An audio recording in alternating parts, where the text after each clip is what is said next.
Je voudrais ce soir aborder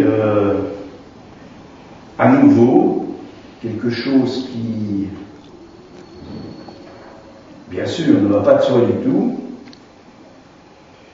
et sur quoi Lacan termine son séminaire de 69-70, c'est-à-dire l'abord étroit du réel. Et pour ceux qui ont un peu d'oreille, il apparaît bien que l'abord étroit, c'est l'abord du 3, en quelque sorte. Et que, bien sûr, cette dimension du 3, que l'on essaie de faire apparaître, est aussi quelque chose de très, très étroit, puisque elle est en quelque sorte à cueillir, c'est-à-dire qu'elle ne se construit pas par la pensée. Ce que nous savons, c'est que, quel que soit ce que l'on pense, dès que l'on pense, on est dans la dimension du plan, c'est-à-dire du 2, au sens où on l'a défini. Et comment est-il possible de toucher au fait qu'il y a cette existence, parce que c'est la dimension de l'existence, cette existence du réel, du savoir dans le réel, dit Lacan, qui est liée au fait qu'il y a, et ça a été recouvert, il y a un champ insaisissable qui est celui du toit. Alors, je crois qu'on peut partir de ceci, chacun d'entre nous, alors du fait qu'il est un être parlant, c'est-à-dire qu'il est parlé,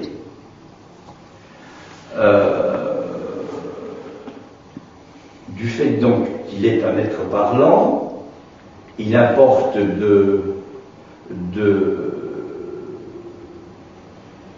nouer l'être et le parlant, parce que la dimension de l'être, sans la dimension de la parole, et Dieu sait si c'est pas facile de parler de la parole, nous fait rester figés dans ce que l'on appelle le 2, et que toute la question va être celle de ce hors 2, qui est le titre de ce séminaire, et il ne suffit pas de mettre sur un plan deux éléments. Je pars de quelque chose que j'expérimente, qui est le chant, et du fait que l'être parlant, alors on va ajouter ça, du fait du langage, avec toute l'énigme qu'il y a dans cette présence du langage, du fait que nous sommes fils du langage, du fait que nous sommes,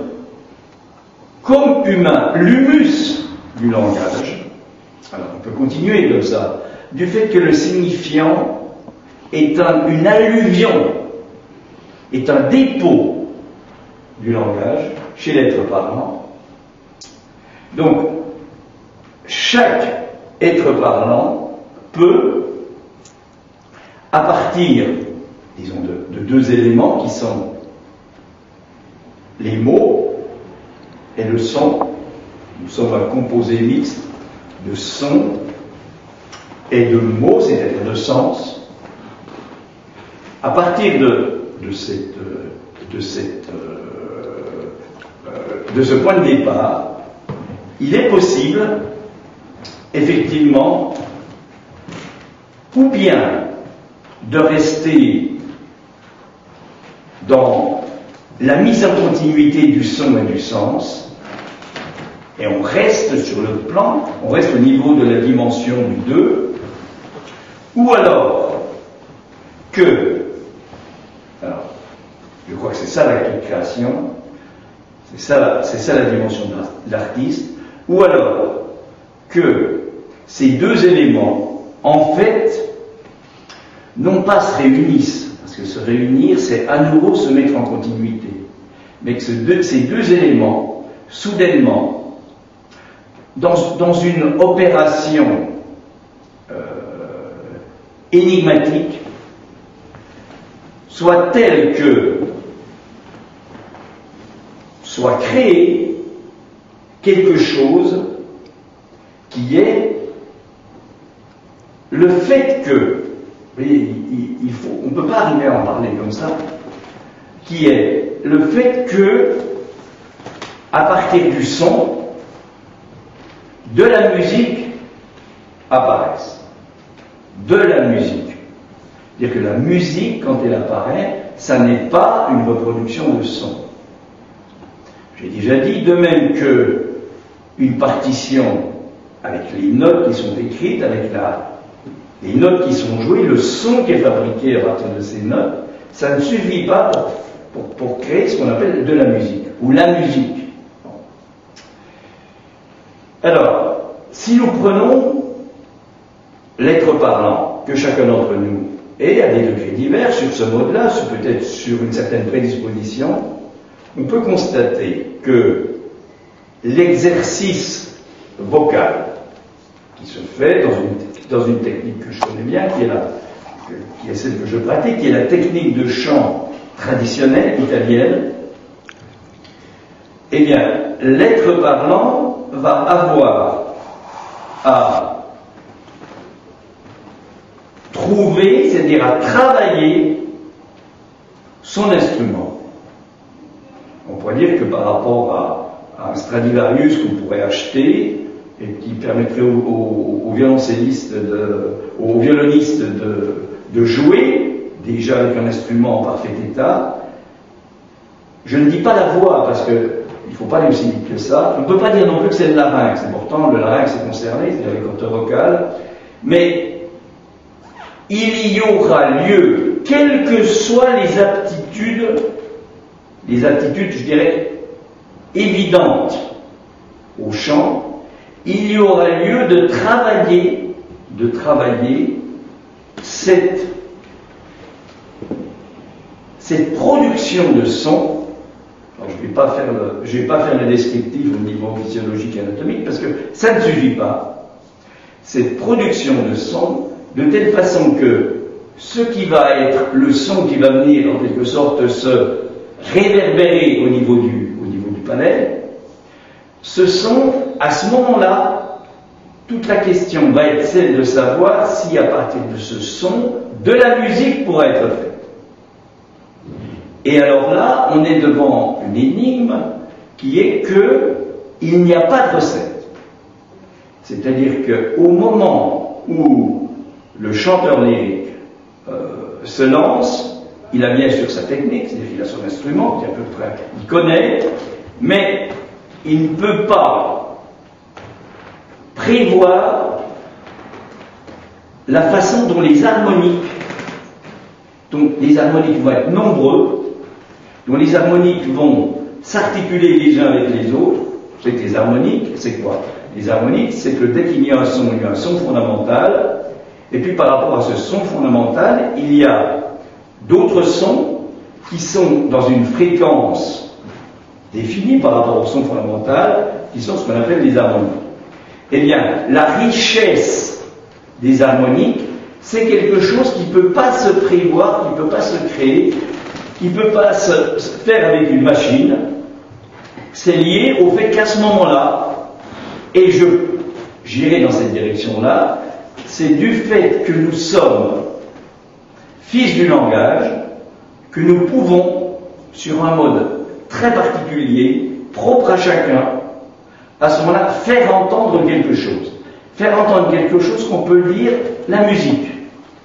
Mais la musique, il ne suffit pas de dire que c'est de la musique pour que ça soit effectivement quelque chose qui fasse entendre quelque chose d'insaisissable dans cette voix qui essaie de transmettre quelque chose. Eh bien, dans la voix qui parle, il y a les mêmes éléments, Et alors que je suis en train de parler, c'est quelque chose du même ordre.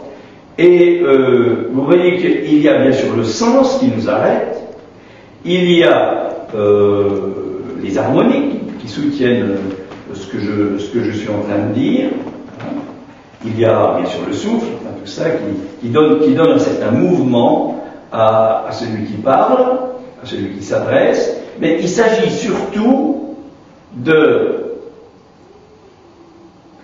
créer quelque chose qui va partir de façon horizontale en avant, loin en avant, ce que l'on appelle c'est une projection, et cette projection va être tenue par le déroulement de ce qui va se passer sur la ligne de champ. Vous voyez qu'il y a donc dans le fonctionnement de l'être parlant quelque chose qui vise à faire entendre.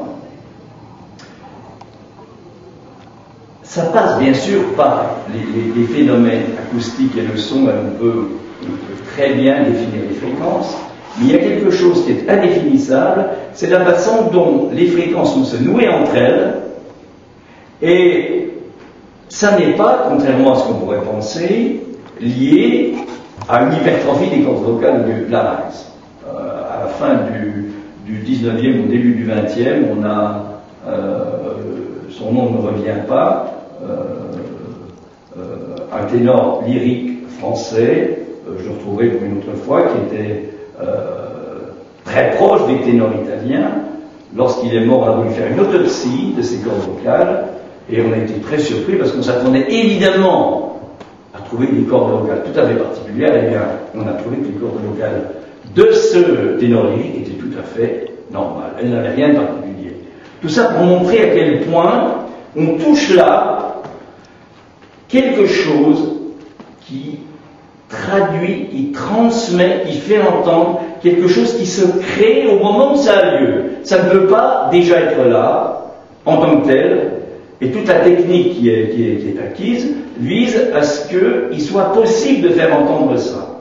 Mais ça, qu'est-ce que c'est? Ça, ce sera variable, puisque la même note chantée par des chanteurs différents va faire entendre autre chose. Il n'y a pas deux chanteurs qui vont faire entendre exactement la même chose, comme il n'y a pas deux visages identiques. Alors, toute cette introduction pour pointer que, et bien sûr, ça c'est lié au langage, pour montrer que la science ne peut pas, alors qu'on pourrait le croire, reculer les limites, plus exactement entraîner une plus grande perfection dans la voix, c'est pas vrai du tout. C'est une transmission au un par un qui se fait entre un maestro et un chanteur qui apprend. Et c'est évidemment très proche de ce qui se passe dans la psychanalyse, puisque la psychanalyse, par définition, se fait au un par un, ça se fait par le fait de parler, et je crois qu'il y a, c'est quelque chose qui va progressivement, je pense, déboucher sur quelque chose de plus élaboré de ma part. Je crois qu'il y a effectivement comment dire ça? C'est pas une équivalence, qu'il y a quelque chose d'assez proche entre la parole et... Alors, il faut définir ce que c'est que la parole. Ce que l'on a déjà proposé, c'est que la parole, elle est liée au fait qu'il y a, c'est le cas de le dire, un lien très étrange entre le sexe, que Lacan va appeler sexué, et la parole. C'est-à-dire que la parole ouvre et s'ouvre à partir de cette ouverture du féminin. On en a déjà parlé, je ne vais pas revenir là-dessus, c'est toute la question de cette jouissance autre, qui n'est pas opposé du tout à la jouissance phallique, et qui est supplémentaire, pas du tout complémentaire, c'est pas du tout complémentaire, elle est supplémentaire à la jouissance phallique. Alors tout ça va nous permettre, à nouveau, puisque c'est comme ça que j'ai à nouveau introduit ce soir, essayer de toucher du doigt cette dimension d'un champ d'existence du savoir de l'autre. Nous allons pouvoir toucher du doigt ceci à certains moments, et il me semble que c'est ce qui a lieu dans ce travail de vocalise, de voyelles, de continuum des voyelles, qui a lieu dans la pratique du chant à certains moments, et notamment au niveau des opéras tels qu'ils ont pu être créés, tels qu'ils continuent à être chantés, les opéras italiens. Verdi notamment, Donizetti, Puccini, etc. Alors, si vous prenez par exemple, Don Giovanni de Mozart, j'ai écrit quelque chose dans cette perspective-là, un article qu'on peut trouver sur le site qui s'appelle Mozart et le cri de Don Juan. Eh bien, si on est proche de ce qui est en jeu à ce moment-là, on se rend compte que, par exemple, dans l'acte 1, la scène 13, lorsque Doña Anna découvre le meurtre de son père et qu'elle veut soit venger son père par la mort de celui qu'il a lui-même mis à mort, lorsqu'elle chante, il apparaît évidemment que les mots qui sont de façon relativement simple, qui expriment l'importance d'une vengeance, à l'endroit, il s'agit évidemment de Don Juan, l'importance d'une vengeance, avec tout ce qu'il peut y avoir dans cette vengeance d'agressivité, de dimension destructrice, ne va pas du tout avec le mouvement même qui a lieu dans la musique qui est chantée à ce moment-là. Alors ce qui nous intéresse à ce moment-là, me semble-t-il, c'est comment un ténor lyrique, alors en l'occurrence une diva, une soprano, peut transmettre ce conflit. Et de ce conflit entre le son et le sens, qu'il soit possible qu'un récepteur, puisque c'est ça la question, puisse, lui, entendre quelque chose qui soit non plus l'opposition du son et du sens, mais qui conduise ailleurs. Là, et je crois que c'est une façon de parler de cette formule de Lacan, l'émetteur, en l'occurrence le chanteur, reçoit du récepteur son propre message sous forme inversée. C'est-à-dire qu'il n'y a pas grand-chose à comprendre. Ça nécessite bien sûr chez le récepteur qu'il puisse entendre quelque chose, sans d'ailleurs du tout que l'émetteur ne le pense, c'est pas là qu'est la question, mais qu'il puisse entendre quelque chose, et alors il est possible à l'émetteur, comme à l'acteur sur la scène de théâtre, que lui revienne, pas n'importe comment, au niveau d'un certain type de silence qu'il entend, que lui revienne quelque chose d'une présence qui aura été dans sa voix. Aura été, ça veut dire que c'est toujours dans l'après-coup. Ça ne peut pas fonctionner au moment même, ça ne peut pas être prévu, ça ne peut être que dans l'après-coup. L'importance de ces éléments, vous voyez, ça nous permet aussi d'emblée de nous arracher au fait que ce qui compte, c'est pas ce que quelqu'un a dit. en fait. C'est pas ce que Freud a dit dans tel ou tel article. Sans doute ça a de la valeur. Mais, ce qui est important, c'est qu'un récepteur puisse transmettre quelque chose de son dire. Son dire. C'est pas ce qu'il a dit. Son dire. Et,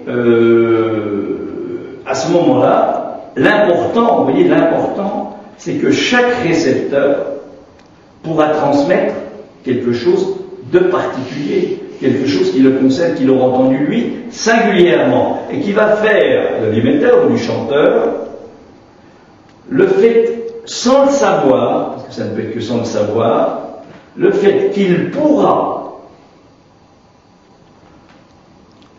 transmettre cette ouverture signifiante, je reprends, c'est comme ça qu'on parle de Lacan, cette ouverture à tous les sens, mais cette ouverture à tous les sens qui est justement une infinité de sens et surtout pas un sens.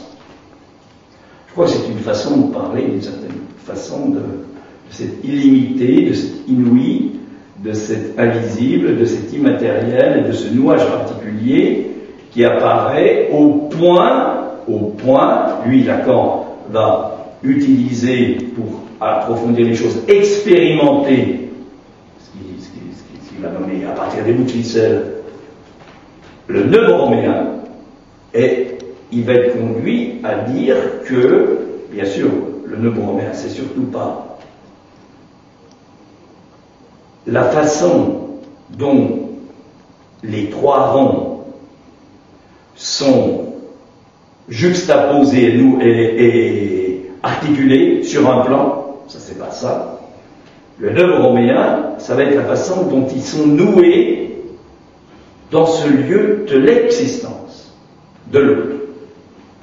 Et je crois que c'est à partir de ce moment-là, effectivement, que l'on peut aborder la question de la jouissance.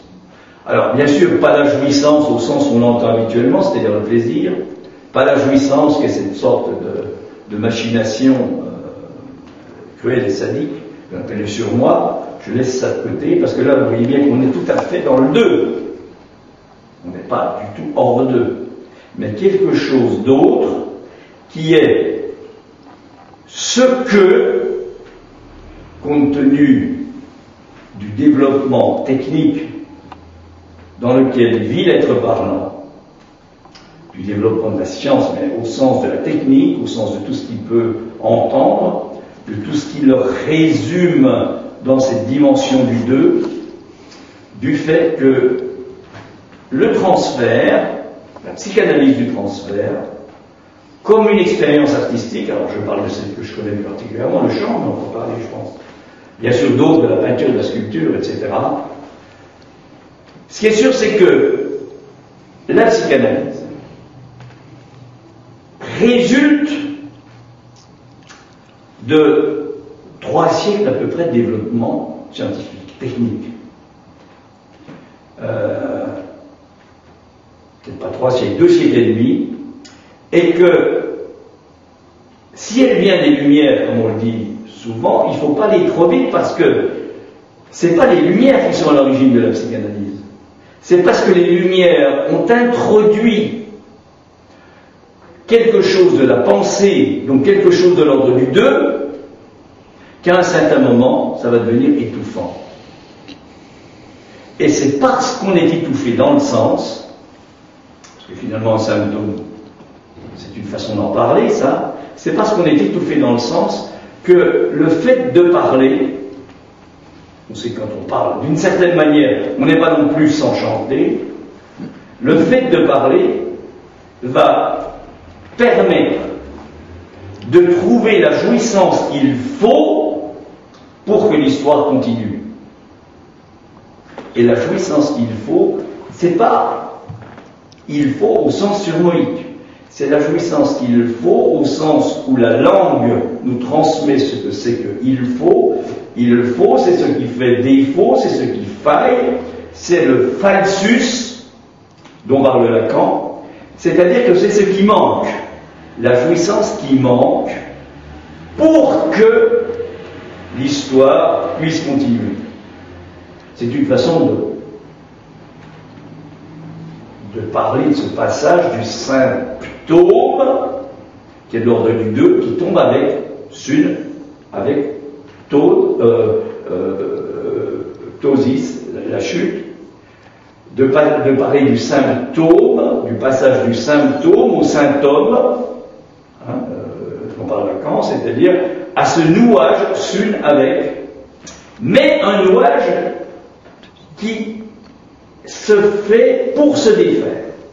Et qu'on touche à cette apparition du sujet, à cette barre sur le sujet, et que tout ça fait que, bien sûr, ça n'est possible que parce qu'il y a le langage, et le langage, comme va le transmettre Saussure et l'école de Prague, introduit une discontinuité dans la linguistique jusque-là, du fait qu'il avance qu'il y a une barre entre le signifiant et le signifié. Cette barre, c'est pas le signe de l'arbitraire, comme le dit Saussure. Saussure n'est pas allé assez loin. C'est le fait que cette barre fait qu'il y a une séparation radicale, parce que dès qu'on parle d'arbitraire, finalement, on tombe sur la dimension de l'être et du discours du maître. C'est qu'il y a une dimension radicale entre le signifiant et le signifié. Le signifiant, c'est ce qui s'entend. Le signifié, c'est un effet du signifiant. Mais c'est quand on n'entend plus d'une certaine façon toute cette dimension qui est créée par l'être parlant, dont j'ai essayé de parler, comme j'ai pu, sans doute en bafouillant un peu, à partir de cette expérience notamment du chanteur, et notamment de ces exercices par lesquels il apprend à connaître la façon dont son corps peut créer un son qui soit en mouvement, mais surtout comment, au niveau de ce son en mouvement, quelque chose a fait que les harmoniques qui sont présents dans ce son vont pouvoir se grouper d'une certaine façon, jamais deux fois pareil. Voilà, jamais deux fois pareil. C'est ça qui est en jeu. Et bien sûr, le chanteur, il n'est pas là pour écouter sa voix. S'il écoute sa voix, c'est fini, parce qu'il n'est plus dans cette projection, dans cette ligne de chant qui se déroule. Il est là sans doute pour sentir un certain nombre de choses qui fonctionnent en lui et qui font que il y a sans doute là quelque chose qu'il faudra approfondir, qui a à voir avec la jouissance, bien sûr, mais qui n'est pas la jouissance que peut entendre le récepteur, c'est-à-dire l'auditeur. Il y a toujours un passage de l'émetteur au récepteur, et le retour du récepteur à l'émetteur n'est pas du tout quelque chose qui se fasse sans que l'émetteur soit concerné.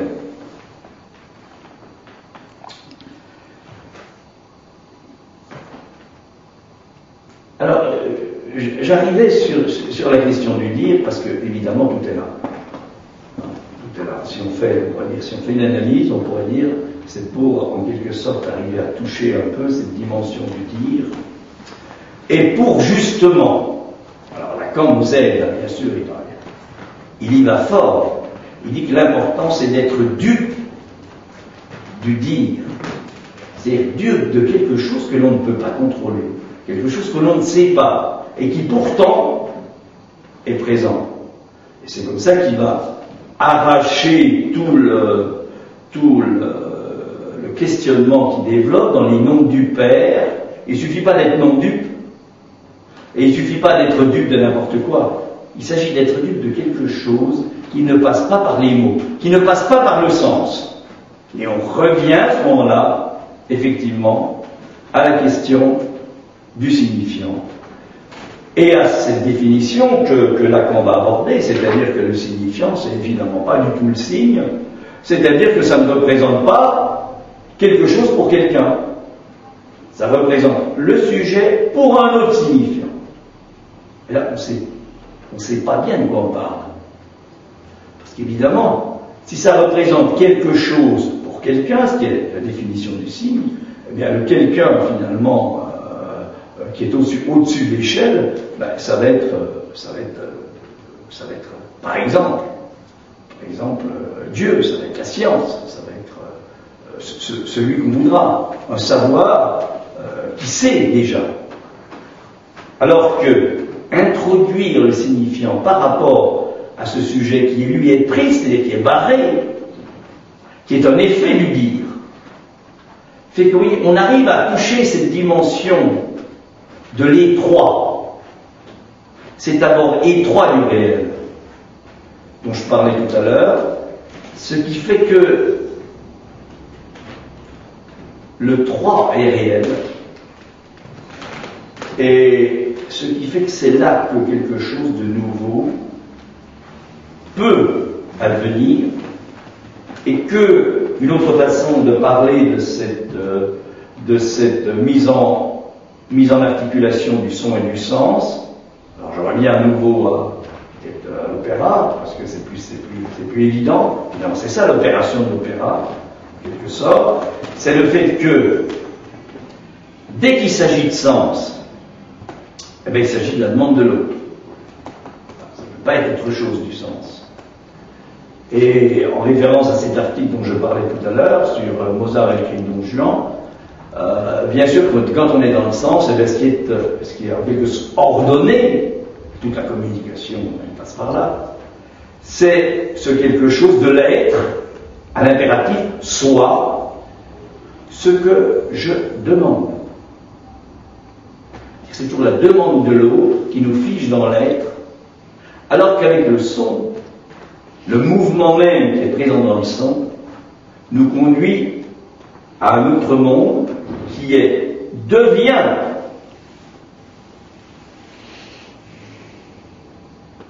ce qui est tout à fait autre chose, devient. C'est ce que tu es, E-E-S-T. Ce que tu, toi, deuxième personne, es, et on peut ajouter ce que tu existes. C'est pas l'être. C'est pas l'être qui est là. C'est cette dimension de l'existence de l'autre, de cette insistance qui peut, à certains moments, mettre au travail, et qui fait que, finalement, c'est ça, je crois, qui nous conduit à écouter des opéras. Je pense que c'est quelque chose du même ordre, je connais un peu moins bien ça, qui fait qu'on va aller voir des danseurs, regarder des tableaux, c'est que on ne va plus être pris par la signification de ce que l'on voit, de ce que l'on entend, mais on va être amené, alors c'est là que je trouve que la voix humaine est quelque chose d'assez génial, on va être amené au fait que il ne sera pas impossible que ce qui manque, c'est-à-dire que ce qu'il faut, parce que ça fait défaut dans la jouissance, je dirais, habituelle, c'est surmoïque, puisse soudainement apparaître, à savoir cette existence, cette jouie, J'-O'-U', tréma E, sens, S-E-N-S, qui est au cœur de ce que peut trouver l'être parlant du fait qu'il parle. Et on revient sur le transfert, sur l'analyse et sur le fait que ce qui est en jeu, j'insiste, parce que ça n'est pas comme ça que c'est habituellement dit, et j'insiste donc sur le fait que ce qui est en jeu dans une analyse, c'est le psychanalyste est quelqu'un qui est là, dans cette perspective-là, dans cette perspective qui est celle de permettre quelque chose, hein, je crois que c'est ça qui s'autorise, hein, aussi. Hein, je trouve qu'il faut sortir un peu de toujours répéter les mêmes choses, hein, c'est-à-dire que ce de lui-même dont il s'autorise et de quelques autres, il ne faut pas penser que ça a du sens. C'est-à-dire que ce qui est important, c'est qu'il puisse permettre, comment, ça c'est toute l'énigme, par sa présence, on va dire par son corps, alors ça qu'est-ce que ça veut dire, là, on va loin, parce que évidemment c'est pas le corps anatomique, même si le corps anatomique y participe, c'est le réel du corps. Lacan dit que l'analyste arrive à susurrer à l'oreille de l'analysant. C'est compliqué, hein. Mais il y a quelque chose de cet ordre, puisse transmettre le fait qu'il y a une jouissance qu'il faut trouver au sens où elle manque. C'est quelque chose qui manque et que si on vient, c'est pour ça. Si on vient parler, c'est pour ça. Quand c'est possible, si c'est possible, alors quelque chose d'autre, d'ailleurs je pense que ça s'entend dans la voix de celui qui parle à un certain moment, c'est aussi des pistes de travail, et quelque chose qui s'entend, mais pour que ça s'entende, je crois qu'il faut que ça puisse être entendu. Alors est-ce que ça s'entend vraiment consciemment ou pas? Je ne pense pas que c'est conscient, c'est quelque chose, ça puisse être entendu par le psychanalyste, parce qu'il est dans cette position de récepteur particulière. Et quand ça peut advenir, eh bien, cette jouissance qu'il faut, alors, je crois que l'histoire peut continuer. C'est-à-dire que ce ne sera pas de la répétition, puisque jusque-là, en quelque sorte, l'histoire a été une répétition. Voilà, je vais m'arrêter là-dessus pour aujourd'hui, et on va pouvoir en reparler.